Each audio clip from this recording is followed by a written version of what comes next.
बिस्मिल्लाहिर्रहमानिर्रहीम। अस्सलाम वालेकुम व्यूअर्स। आज हम दही बड़े मसाला बना रहे हैं। तो उसके लिए मैंने 10 अदद सुरख मिर्च ली है साबुत, और साबुत ही ज़ीरा लिया है, और ये 2 टीस्पून है, और ये साबुत धनिया है, ये 2 टेबल स्पून है, और ये एक चुटकी जो है हमारे पास अजवाइन है, और काली मिर्चें हैं थोड़ी सी। इन सब चीज़ों को हम भून लेंगे और बिल्कुल हल्की आंच पे इसको भूनना है। सिर्फ 1 मिनट इसको फ्राई करेंगे, इसका कलर चेंज नहीं होने देना।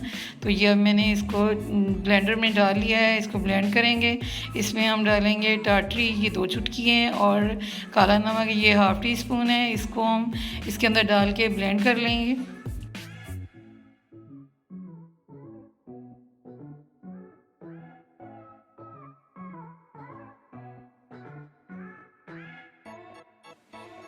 मसाला हमने बना के रख लिया है, जब भी हमें ज़रूरत पड़ेगी तो हम ये मसाला यूज़ करेंगे।